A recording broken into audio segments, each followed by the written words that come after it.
한국에서 제일 존경하는 위인이자 까방권을 가지신 분이 있습니다. 바로 이순신 장군님이시죠. 43전 38승 5무로 단 한 번도 외적에 패배한 적이 없던 불세출의 영웅이자 난세에 태어나 나라를 구한 인물로 워낙 드라마틱한 삶을 사셨기에 영화도 그렇고 국내에선 모르는 이가 없는 인물인데요. 이 이순신이란 인물을 미국과 일본에서 만화로 그려내 화제가 됐었기에 먼저 오늘은 일본인 시점에서 보는 이순신이란 인물과 당시의 조선 그리고 임진왜란의 고증 정도는 어떨까 하고 알아봤습니다.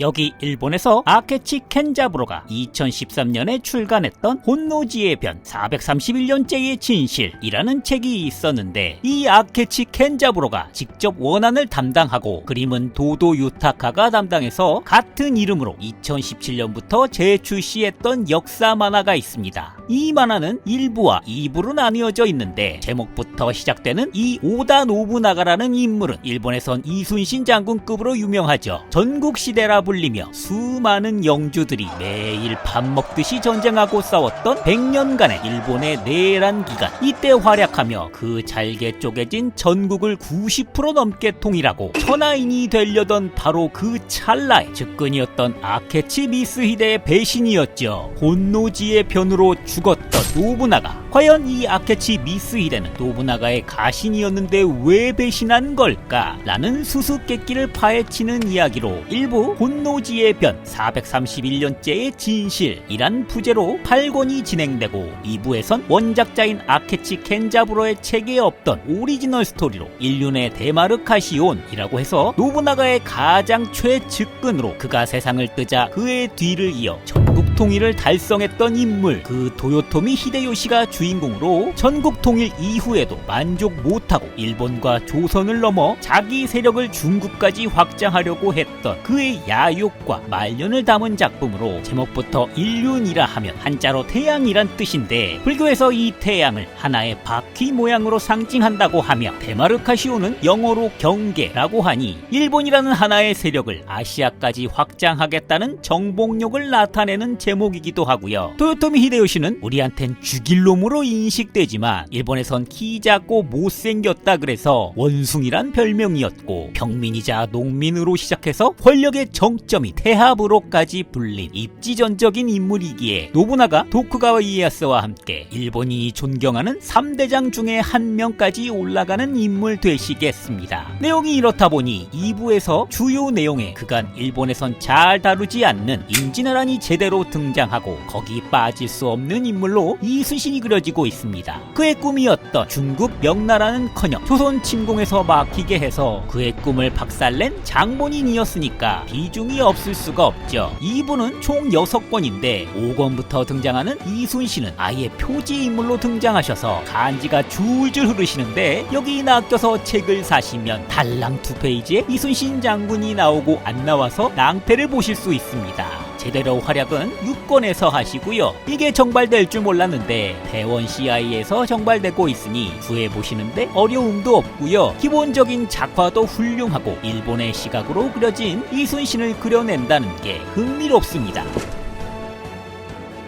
일단 원작자인 아케치 켄자부로부터가 전문적인 역사가가 아닌데다 혼노지의 변으로 노부나가를 죽인 아케치 미스히데의 후손이기도 하면서, 아케치 미스히데의 배신은 사실 상대편이었던 도쿠가와 이에야스의 흑막이었다라고 음모론을 주장하고 있으면서, 틈만 나면 아케치 미스히데를 미화하곤 하기 때문에 일본 내에서도 논란이 많은 인물 되시겠고요. 그래도 임진왜란을 그려냄에 있어 일본을 미화하거나 두둔하거나 하진 않습니다.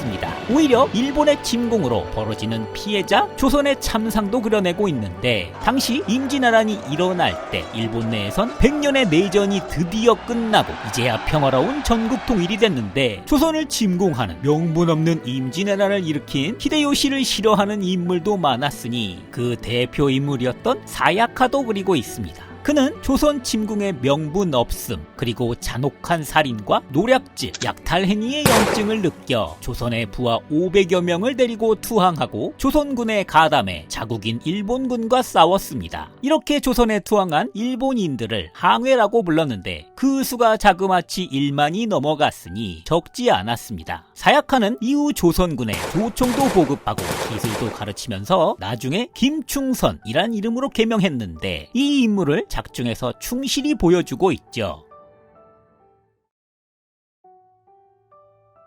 그러면 당시 조선의 주요 인물들은 어떻게 그려내고 있을까요? 먼저 조선 14대 왕 선조부터 살펴보면 한국 매체들보단 긍정적으로 묘사하고 있습니다. 한국에선 임진왜란이 나자 백성을 버리고 도망간 일명 선조론으로 불리고, 묘사된다면 나름 시간을 끌고 명나라의 헬프를 요청하러 간 거였다고 그려지고 있고요. 임진왜란 전에 외침에 대비했던 모습도 그렸는데, 다만 그 침공 규모를 2만 명 정도로 예상했는데 10배인 20만 명이 쳐들어와서 당했다 정도로 그려져 불가항력이었다 라고 나오고 있습니다. 그리고 그 선조와 조선을 돕는 인물로 조선 입장에선 성군이었던 명예 만력제도 등장하고요. 반면에 이순신 하면 단짝으로 거론되는 그 원균도 일단 작화부터 뭔가 탐욕스럽고 아둔한 외모를 가지고 있게 표현하고 있고요. 만화 안에서도 판옥선을 스스로 자침시키고 도주했던 역사서에 담긴 내용을 재현하고 있으며, 이 소식을 들으며 불같이 화내는 이순신의 모습도 그려내고 있습니다. 근데 보면 볼수록 원균한테 화내는 건지 히데요시한테 화를 내는 건지는 좀 헷갈리기도 하는데요. 정작 본편의 주인공인 도요토미 히데요시는 별명인 마왕답게 전쟁광의 미치광이로 보여지는 게 특징입니다. 침공 전부터 음흉하고 야욕덩어리의 괴인으로 묘사하더니 조선 침공 20일 만에 한양이 함락됐다는 소식을 듣고 괴이한 모습으로 아이처럼 기뻐하는 그를 보여주며 과학적인 이미지로 표현하고 있다면, 바로 다음 장면에서 같은 시각으로 시작부터 범상치 않고 차분하게 이순신의 상징인 거북선의 등장과 함께 차분히 그의 뒷모습부터 시작해 승리의 의지를 말 그대로 불태우는 이순신을 교차해 보여줌으로써 누가 주인공인지 헷갈릴 정도로 그의 등장을 묘사해주고 있습니다. 더불어 임진왜란 기간 6년간 그가 써나간 난중일기를 쓰는 모습과 근면하게 훈련과 공직을 수행하는 평상시의 모습도 그려내고 있으며, 시골에 사신 어머니를 걱정하며 눈물 짓는 모습도 보여주며 그의 효심도 표현하고 있고요. 가족과 동료, 부하를 아끼며 술을 나누는 모습도 보여주고 막타로 숙취로 구토하는 인간적인 모습도 보여주기도 하는데, 일단 실전에 들어가면 뒤바뀌는 인물로 무책임 함장 테일러나 양웬리처럼 돌변해 현장을 냉철히 지휘하고 일본군을 격파하는 불패 장군의 모습을 보여줍니다. 그리고 1597년 1월 27일 모함을 받아 이순신이 투옥되는 장면도 연출하며 그의 강직함도 보여주니 어디 하나 흠잡을 곳 없는 인물로 연출하고 있는데요. 물론 옥의 티도 있습니다. 작가가 당시 조선 수군을 표현할 때 불멸의 이순신을 본 건지 갑옷에 이렇게 숫자를 써놨는데, 이거 사실 제작비가 모자라서 간단하게 처리하려고 임시로 만든 거라는 썰도 있고, 불멸의 이순신 제작진의 공식 답변으론 실록에 근거가 있었다라고 했지만 어디에도 물숫자라는 한자였다는 글씨는 찾아볼 수 없었는데, 이걸 여기서 보게 됐는데요. 전반적으론 200년간 평화로웠던 조선이 100년간 내전으로 단련된 일본군의 실전 경험으로 인해 밀릴 수밖에 없었다라던가 최신 무기인 조총의 위력을 앞세웠다라는 설득력 있는 설정들을 보여주고 있어 기본적인 자료 조사엔 공을 들인 걸로 보여집니다. 이렇게 일본인이 영웅적으로 그려내는